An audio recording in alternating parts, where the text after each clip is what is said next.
নমস্কার বন্ধুরা, আমি ইন্ডিয়া থেকে পিয়ালি বলছি। আমার পুরনো বন্ধু, নতুন বন্ধু, কাছের বন্ধু আর যারা দূরে আছো সকলকে জানাই পিয়ালির দিন চ্যানেলে অনেক অনেক স্বাগত। ওয়েদারটা আজকে খুবই ভালো রয়েছে বন্ধুরা, বেশ মেঘলা আকাশ হয়ে আছে, মনে হয় বৃষ্টি হতে পারে পরের দিকে। এখন দেখো ও ঘর এ ঘর সব মোটামুটি আমার গোছগাছ হয়ে গেল, শুধু এখন কাজে দিদি আসার অপেক্ষায়। আজকে তো একটু দেরি করে আসে ও। ব্যাস এই ঘরের বিছানা মোটামুটি তোলা হয়ে গেছে, জানলার পর্দাগুলো একটু সরিয়ে দিলাম। ঘরে একটু বেশ আলো বাতাস আসলে ভালো লাগে বলো। তো ঘর এখনো দিদি আসেনি কাজ করতে, একটু বেলায় আসে আজকে। চলো বাদ বাকি কাজগুলো সেরে নিই। বাজ পড়ে মেশিনটা গেছে খারাপ হয়ে, মানে এইখানে কানেকশান আসছে কিন্তু মেশিনের সাথে কানেকশান হচ্ছে না। ওই জন্য মেশিনটাকে সারাতে হবে। মিস্ত্রি ডাকা হয়েছে, সব খুলে নিয়ে গেছে এই পিছন দিয়ে। তো আপাতত আমি এখানে তো কিছুই কাজ করতে পারবো না, কাচাকুচি কিচ্ছু। তাই জন্য আমি বাথরুমে ফেলে, এবার জামা কাপড় তো জমে যাচ্ছে না, জামা কাপড় তো কাচতেই হবে।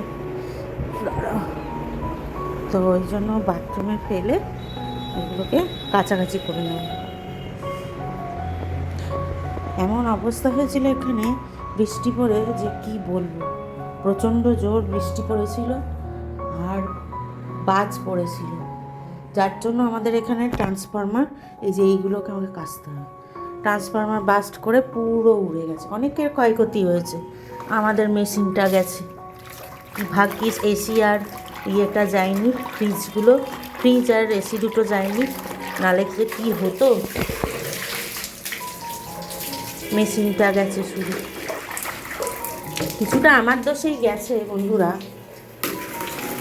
কেননা মেশিনটা অন করা ছিল তো, আর আমি বাড়ি ছিলাম না, নাহলে আমি অফ করে দিতাম বাড়ি থাকলে। এবার ওটা হয়ে যাওয়ার পর অন করে দেওয়াটাই ঠিক, আমি সেটা করিনি। যাই হোক, চলো তাহলে এইগুলো ধুয়ে নিই।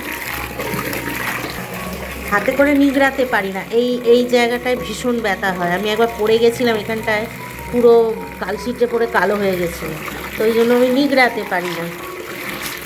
এইরকম করে করে জল কাচা করে এইখানটায় দিয়ে রাখি, জলটা একটু ঝরে যাবে তারপর শুকোতে দেবো। ছেলে তো এখনও ঘুমাচ্ছে, ছেলে উঠলে পরে ওরগুলো তারপর কেচে দেবো। এই জামাগুলো পরে গেছিলাম, সেই আমি তো ভেবেছিলাম এসে কাচবো, কিন্তু কাচা তো আর হয়নি। তো এইভাবেই জল কাচা করে নিই অন্তত। মেশিন এখন কবে শুকোবে, কবে এখন এই মেশিন এখন কবে ঠিক হবে তার নেই ঠিক। তো এইভাবে একটু অন্তত জল কাচাটা তো করে নিই। এই দেখো কলের ওপরে এইভাবে রেখে দিয়েছি, জলটা ঝরে যাবে তারপরে হালকা হাতে মেলে দেবো, না আমি একদম এগুলোকে নিগড়াতে পারবো না এই টান হাতটা করে। দেখো বন্ধুরা বাইরেটা কীরকম কালো হয়ে যাচ্ছে, মেঘ, বৃষ্টিও কিন্তু পড়ছে হালকা হালকা ঝিরঝিরে। এরকম ভিজে গেছে রাস্তা। আমার চিনুমুনি বসে বসে প্রাকৃতিক দৃশ্য দেখছে আর বৃষ্টি দেখছে। ওয়েদারটা খুব সুন্দর হয়ে গেছে, ওয়েদার একদম মানে অতটা গরম নেই, হালকা হালকা হাওয়াও দিচ্ছে। দেখো একটু ঠান্ডা ঠান্ডাও আছে, মাঝে মাঝে বিদ্যুৎ চমকাচ্ছে, ভয়ও লাগছে, সব বন্ধ করে দিতে হবে, পাখা আলো সমস্ত। একটু বিদ্যুৎ চমকালেই ব্যাস। দেখেছো কেমন বৃষ্টি, কীরকম মেঘটা করেছে এই দেখো। আর এইদিকে তো মেশিনটা খারাপ বলে যে জামা কাপড়গুলো ধুয়েছিলাম সেগুলো এখানে মেলে দিয়েছি, যতটা শুকায় আর কি, জানি না পুরোটা শুকাবে কিনা। চিনিকে দেখো, চুনু, ও চুনু, ওরে বাবা রে, খেয়ালই নেই, আরামে লোকজন দেখে যাচ্ছে। চলো আজকে আমার ঘরের প্রচুর কাজ, এই গো অন্ধকার, দেখতে পাবে না তোমরা কিছু, দাঁড়াও আলোটা জ্বালি। এই দেখো চারিদিক কি হয়ে আছে দেখেছো, বিছানাটার কি দশা। এই চিমনি চলে এসেছে। আজকে একটু ওয়ার্ড্রপটাকে পরিষ্কার করবো, ভেতরের সমস্ত কিছু বার করে, তো সেই কাজগুলো করে নেব। বৃহস্পতিবারের পুজো আছে, চান করব, পুজো করব, তারপরে বাদ বাকি কাজ করব। আগে চান পুজোটা করে নিই। চলো তাহলে পরে আসছি।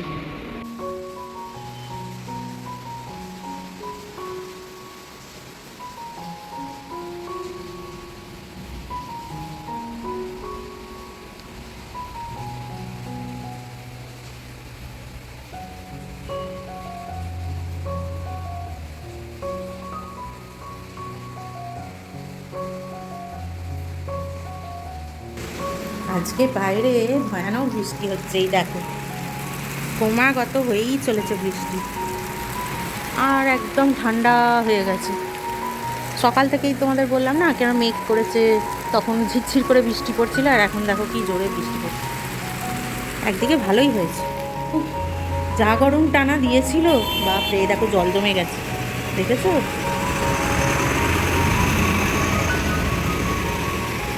গাছপালাগুলো একটু জল পেয়েছে, বেঁচেছে জানে।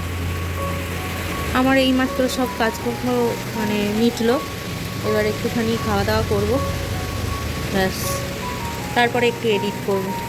তাহলে চলো এখন রাখছি, পরে আসবো তোমাদের সাথে। এই দেখো, দাঁড়াও দাঁড়াও, এর নাম হচ্ছে রিও। রিও রিও দেখছে, দেখ আর বড় বড় চোখ করে দেখছে। এই হচ্ছে কি মানে কি প্রজাতি? আচ্ছা, ব্রাজিলের। হ্যাঁ, এই আমাদের পাশের বাড়ির মেহমান, আমাদের পাশের ফ্ল্যাটের মেহমান রিও। ও এরকম হাতে হাতেই ঘুরে বেড়ায় সারাক্ষণ, ঘরের মধ্যেও ছাড়া থাকে, সারাক্ষণ ঘরের মধ্যেই ছাড়া থাকে, কিচ্ছু করে না, কোথাও যায় না। ও মা, ওর কাঁধে উঠে গেল, দেখ কিচ্ছু করছে না, চুপটি করে দেখছে ওর কাঁধে, ওই তো ওর কাঁধে, ওকে কিচ্ছু করছে না, দেখ। হ্যাঁ, আসলে থেকে থেকে ওর সাথে অভ্যেস হয়ে গেছে। কি সুন্দর, এইরকমই ভাল লাগে কিন্তু, বল গায়ে হাতে পায়ে এরকমভাবে থাকবে সব সময়। ওইটা যাচ্ছেও না, ধরে ধরে দেখি, ওইটা যাচ্ছেও না, চুপ করে রয়েছে। কি খায় ও? ফল টল, ও সিডস খায়, আচ্ছা। দেখছে ও, ও কিন্তু বুঝবার চেষ্টা করছে। হ্যাঁ, যে আমরা তো নতুন না ওর কাছে, ভাবছে এরা কারা, আমাকে এরকম দেখছে। রিও, ওদের পিঠের মধ্যে করে যাচ্ছে, দেখেছি? রিও, হ্যাঁ, নামটা তো বুঝতে পারছে আমার নাম, ভাবছে যে এই আবার আমায় ডাকছে কেন, এ তো অন্য লোক। কি সুন্দর ঘুরে ঘুরে বেড়াচ্ছে, সারাক্ষণ ঘরের মধ্যে ছেড়ে দিলে উড়ে উড়ে বেড়ায়। হ্যাঁ,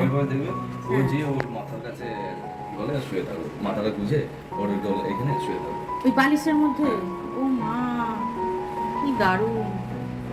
রিও, আমি তো ভাবছি এবারে রিওকেই নিয়ে নেব। আদি, আদি, কেন রিওকে নিয়ে নি না? কি সুন্দর রিও তোমার পিঠে পিঠে ঘুরে বেড়াচ্ছে, আমার পিঠে পিঠেও ঘুরে বেড়াবে। হ্যাঁ, এটা কি একটাই নিয়েছিলেন? ও, দুটো নাওনি? আচ্ছা, এটা হচ্ছে কম্পেনিয়ন। এইগো এইগো, হ্যাঁ হ্যাঁ, ওই ঘরে চলে গেল। সব বন্ধ করে রেখে দাও না দরজা জানলা, হ্যাঁ, নাহলে তো উড়ে যায় যদি। না উড়ে যায় না, আমি বারান্দায় যেখানে থাকতাম বসতাম, হ্যাঁ, করতাম বা কাজ করতাম, ও বসতাম। দরজাটা দিয়ে দাও যদি বেরিয়ে আসে বাবা। হ্যাঁ হ্যাঁ হ্যাঁ, ঠিক আছে ঠিক আছে। চলো চিনি, রিয়ার সাথে কি সুন্দর খেলা করলাম, কথা বললাম, এসো এসো, এবার আমার কাজ করে নি। চলে গেছে রিও, চলে গেছে। কি দারুণ না, কি সুন্দর। আমাদেরও কাঁধে বসতো একজন। হ্যাঁ, আমাদের কাঁধে বসতো।